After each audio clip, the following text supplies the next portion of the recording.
Alright, cool. Hangout on there is live. Sweet. I've only ever done this a few times. But well, hey, drinkies. Mm.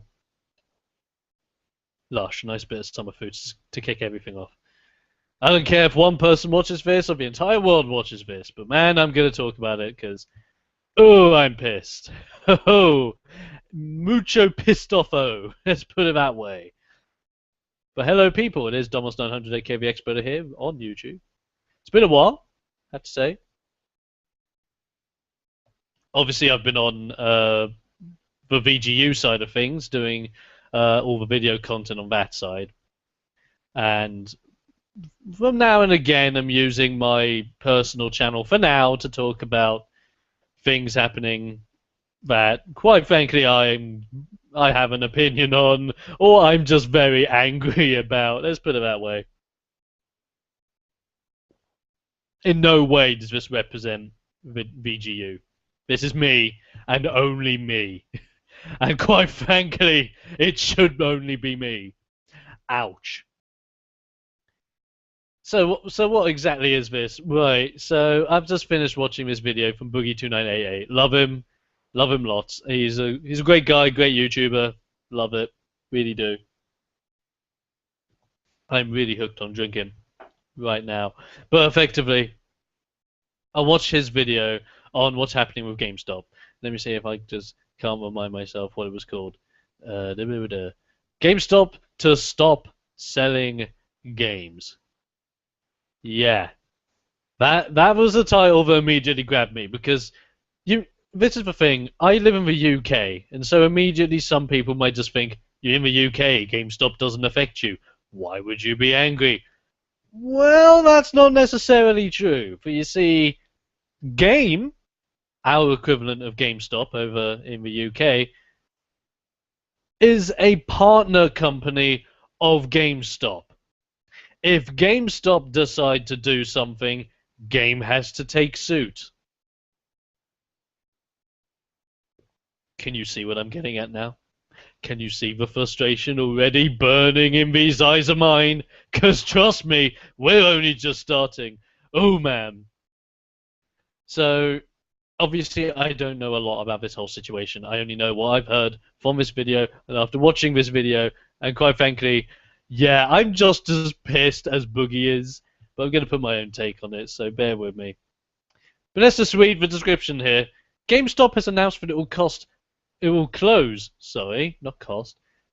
They announced that it will close 120 gaming stores and open 200 to 300 mobile and tablet-orientated stores instead. Because fuck gamers and fuck games. I guess. That's what Boogie has in the description of his video, which I suggest you check out if you haven't. But holy crap. I understand mobile is a thing. I have no problem with Androids, mobiles, tablets, iOS's, this, that, or the other, this, that, or the other. I don't care. I really couldn't give a crap. I know it's a thing. I have an Android phone of my own if you really want to know. There it is. Samsung Galaxy S3. Love it.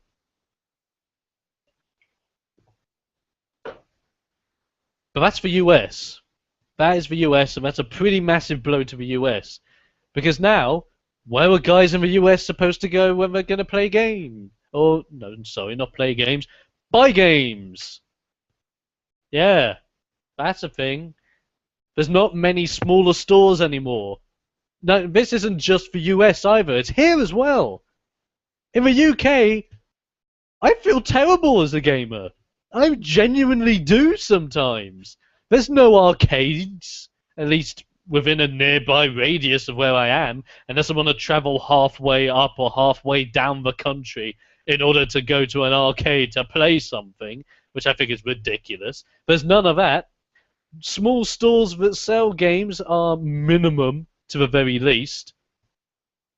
And like, if they're not, if it's basically, if it's not a game store, or if it's not Tesco, if it's not Asda, if it's not the massive places that clearly don't give a crap, or clearly have no idea what these games even are, you're screwed and you're relying on the internet.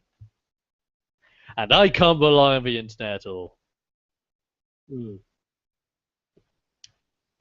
Relying on the internet is complete and utter garbage. Which is the second point of this. It's GameStop doing this is obviously going to screw over the retail side of things. Used games are going to be a pain in the ass. And you may be thinking, well, why do you care so much about used games? Okay, I don't buy a lot of used games. Yeah, I do a trade-in every so often whenever I need to get rid of a backlog of games I'm genuinely not playing anymore. And if none of my mates want them, because I'll gladly give them, or gladly sell them at a very cheap price to my friends so that they can have it and they can play it, because they'll play it. I'm not, they'll play it. If I can't do that, I'll trade it in. I'll get something from it so it can go towards something coming out that I am interested in playing.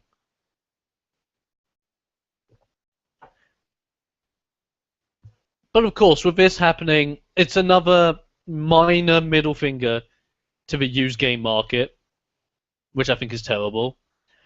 And it's kind of moving towards more of the idea of this box. No, let me just grab Final Fantasy. This box that's just now with me. Let's say, for example, I want to go into a store, pick up this box, take it to the cashier and say, this game, please. Buy it, done. And I can go home, I can have it held in my hands, I can put it on my shelf in wherever storage I'm placing it and say, I have it, and show it, and feel it. I have something physical in my hands. I can do the same with my Mega Drive games that I have. Because I have a few Mega Man games. I would love to have a few Mega Man games, but sadly I don't. But I have a few Mega Drive games in my collection. And there's just something about holding it in my hands. And by all means, I could digitally download Sonic the Hedgehog 2. I can digitally download all these other games to have on my PS3 and my PS4 and my Xbox 360. Not going to, though. There's only a few games I've ever downloaded on my PS3 and on my PS4, and even on my Xbox 360. On my Xbox 360, there were two in particular. Scott Pilgrim vs. the World, which is by far one of my favorite games on that console, and one of the best games made ever, I'm willing to say, and because it's just so much fun. And the second one being Marvel vs. Capcom Origins, because those were the two fighting games I pretty much grew up with when I was a kid. Nostalgia.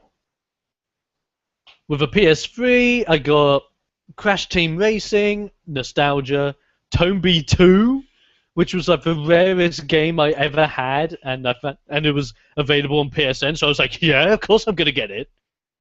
And the Jack collection, because Jack, why not? I'm a huge fan of Jack and Jackster and all the Ratchet and Clank guys. And on my PS4, the only games I've downloaded via my PS4 have been Mercenary Kings, because it was free on the PS Plus plan. I do believe that was this month in March, actually. Could be wrong.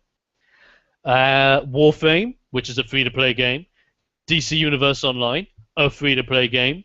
And Blacklight Retribution, a free-to-play game.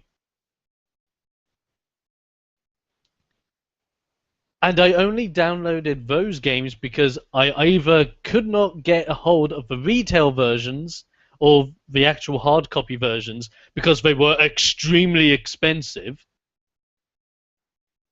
or I had to rely on the internet. Not rely on the internet. I had to rely on postage. And postage recently has been a bit of a middle finger, but that's a conversation for another day, let's put it that way.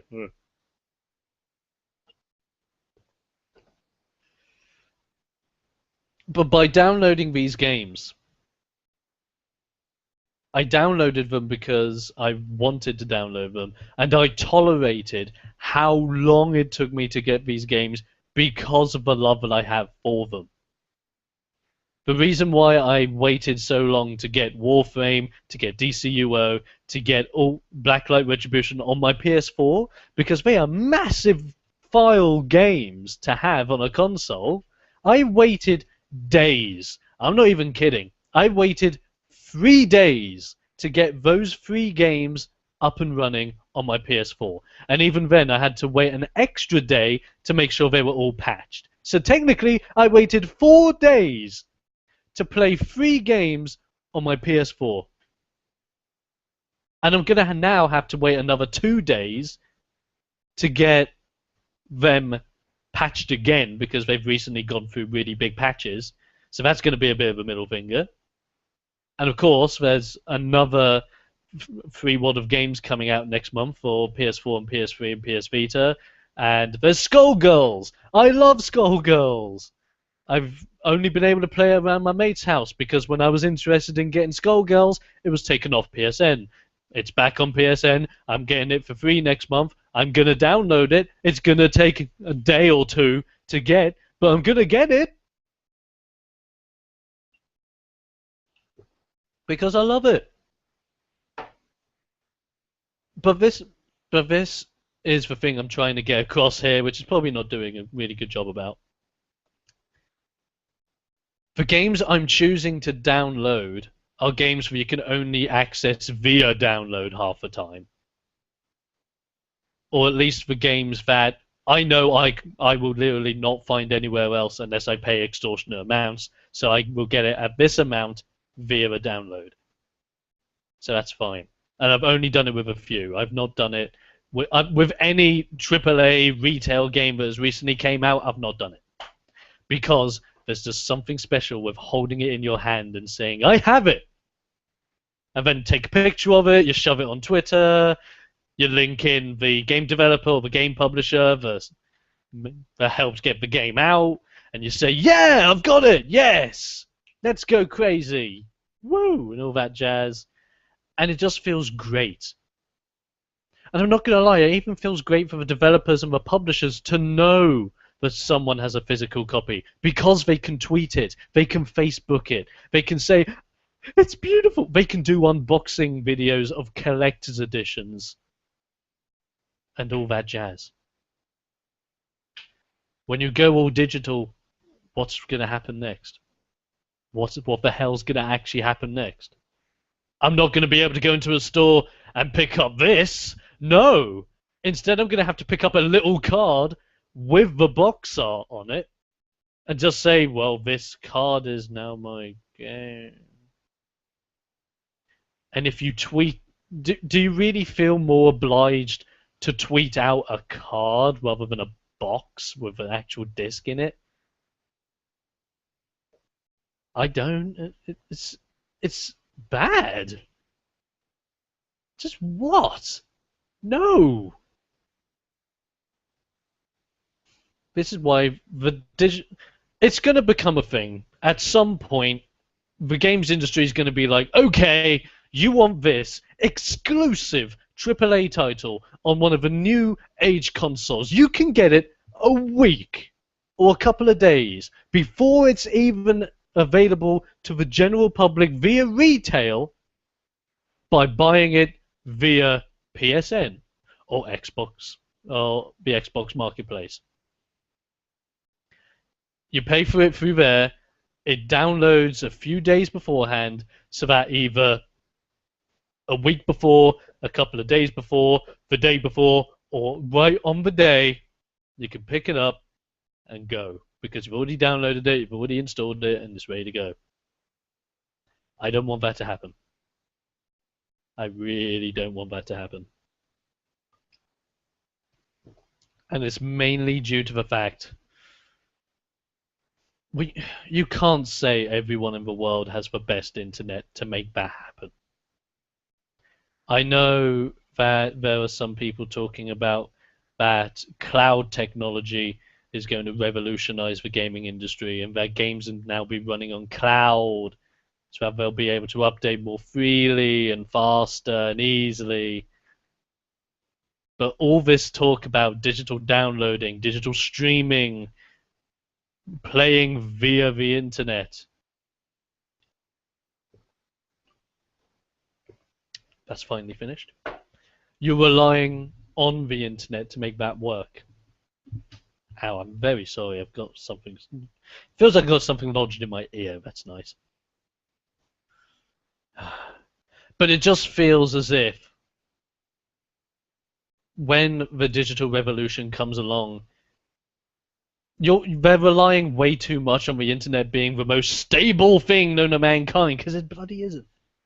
And they're relying everyone to have at least 1 gigabyte of internet speed.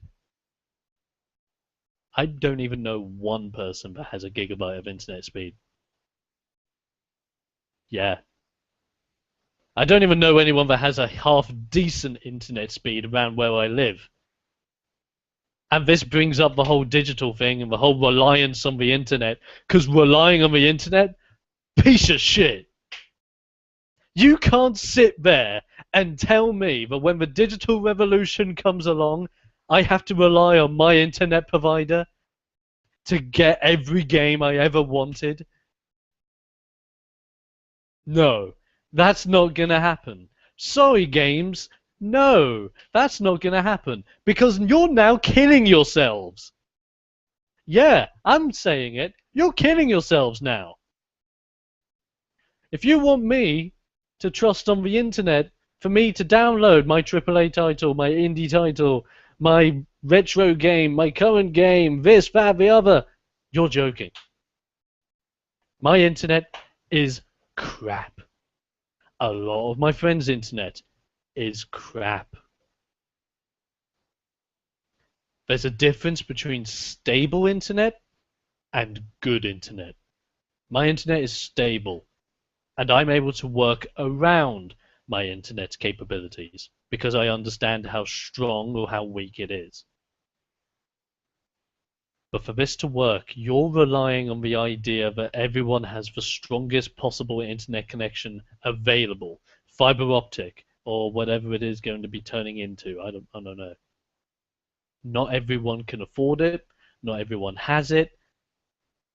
You can't say that everyone can move on to it because we're not going to be able to. Let's face it. So let me put this into perspective for you, and this is the most hilarious thing. I can't even bear with this day. So, when it comes to fiber optic, because fiber optic is pretty much the strongest broadband thing you can get right now, or strongest internet connection you can get right now. Outside my house, there's a little green box. A little green box where the electric man comes along, he checks that everything's working fine, it's cool. And in there, you have all the internet switch doodads that are in there, and little fiber optic bits. And it has a nice big plaster on the side of it saying, "This area is fiber optic ready." Woo! So of course, me and my family, because we all use the internet, whether it be on our phones, laptops, computers, all that jazz, we use the internet. We were thinking, if we get a good offer, if it's a good price, why can't we move on to fiber optic? So we ring up our internet service provider. I'm not going to say who it is, but we ring them up.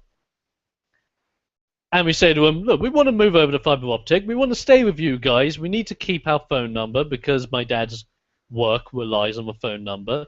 We still need that jazz, but what can you offer us? They gave us a pretty darn good offer. And I mean that, a pretty darn good offer. So it ties everything in. We get fiber optic, better broadband connection. They even told us how much internet we're getting. I think they said if we moved over to fiber optic, we would get at least 3 meg broadband. And I'm not going to lie, that's much better than the 256 kilobit broadband that we currently have. Oh, went there, said that. So we got that offer. We said, yes, let's go for it. And they said, okay, give us 2 weeks. We'll move you over to the new phone line because we need to sort out the phone line to then go with the fiber optic thing. And we were like, okay, cool, sorted. Phone line moved over, great. We have the phone line, and we still have it now. We have the phone line. After those 2 weeks, we didn't get contacted. So we phone up when we say, hey, what's happening? You're supposed to contact us by now, telling us what's happening with fiber optic. And they genuinely came back to us saying, I'm afraid you can't have fiber optic. What? We can't have fiber optic? But you sold us fiber optic broadband. There's a box out there saying that we are ready for fiber optic broadband. Why can we not connect with that box? Is there a loose cable that has to be underneath our house to make that happen? What's up with that? We didn't understand it. We were genuinely curious. Why can't we have it? Their answer was probably the most idiotic, middle fingerish answer I have ever heard. Their answer was this. I'm sorry, you guys are not able to have fiber optic broadband because the fiber optic broadband capacity has been reached in your area.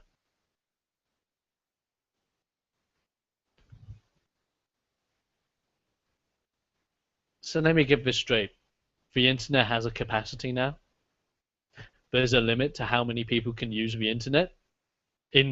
Apparently in this area, I don't know if it's the same in any other area, but in this area there's a capacity. Oh no! So that means if I'm on the internet doing this now, I'm stopping someone somewhere else from going on the internet. That's bullshit. Right now. And they said, we can't put you on until someone else chooses to go off. Then we can put you on. But in order for us to put you on, you would need to contact us saying we want to move on, and then we'll have to say to you, okay, there's a slot available, or there isn't a slot available, and so we basically got missold broadband that we never got. We still don't have fiber optic because we don't know if the capacity's gotten bigger. We don't know if anyone's dropped off. It's complete garbage. Complete and utter garbage. So we agreed to upgrade the amount of money that we were originally paying for what we were originally getting to mainly get fiber optic broadband. We needed to change to this new phone line, which wasn't a big issue. As long as everything stayed the same, it was fine, and it did. But the phone line moves across, we don't get the new internet. And so now, what do? Well, live streaming is crippled for me because my internet's so bad I can only really stream at 480p, which is a massive middle finger because I'd love to stream a 720 minimum, but I can't. I genuinely can't because internet. I would love to download. I would love for it to take 1 to 2 hours to download a big MMO or a big game off Steam that is so many gigabytes of size. But no, I have to wait 6, 8, 10, 14, 24, 48 hours for that game to download on my PC. I have to wait 64 hours for an MMO to be downloaded on my PS4. I have to wait 24 hours for a brand new game that has been now available on the PSN on my PS3. I have to wait 12 hours to get an old school game that I've played from when I was a child on the Xbox 360. And you know what? It's all bullshit. It's all bullshit. Because you know the one thing that kills gaming, or that kills the download thing, at least for me, if I'm that, I love games. If it isn't obvious enough, I love it. I've got a friggin' degree in games design. I fucking love it.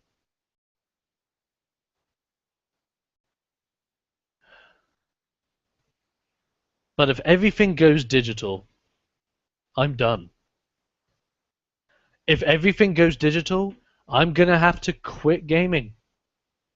I'm gonna have to take a massive step back and say, well, unless the internet problem has been 100% fixed, and unless the internet is stable, accessible to everyone, I'm not saying just me, everyone, If everyone has the same power, the same reliability, the same this, the same that, when it comes to the internet, unless that's a thing, when the digital nation kicks in to the gaming gear, then I'm done. I can't survive anymore with games. I can't keep doing what I'm doing without being frustrated, thinking I've had to wait 12 hours to play this game, which quite frankly isn't good, but I have to do stuff on it to let people know it's not good. But by the time I've downloaded it, made something on it, uploaded it, a million other people have already done it. Basically making my thoughts useless because I've missed the chance to get on the train. I've missed it.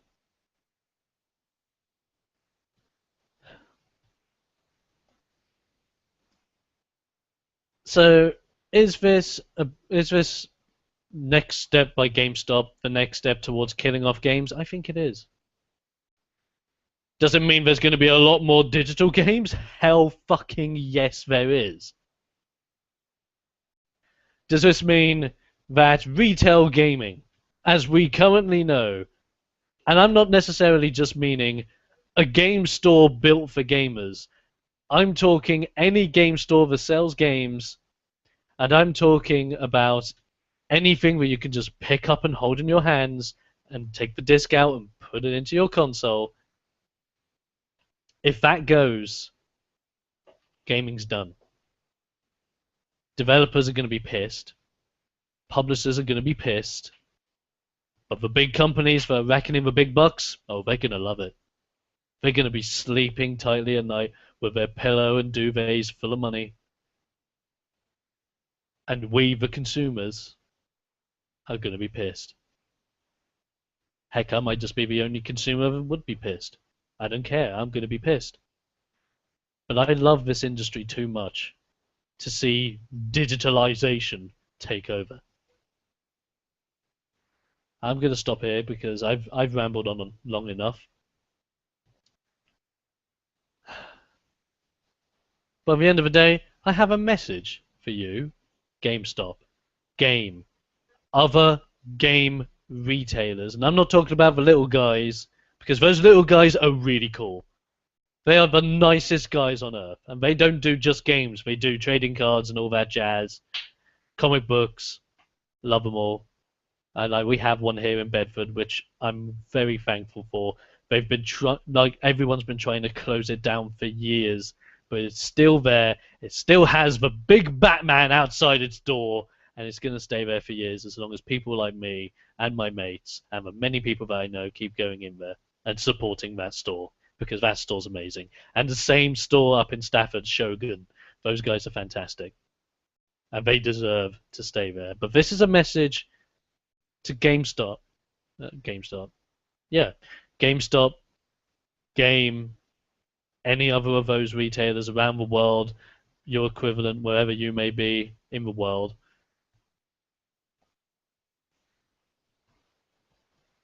If you start, or if you suddenly become an envoy of the gaming digital revolution, you can bet your bottom dollar that my membership cards that have reward points on it towards games, I'm going to cut them up and burn them.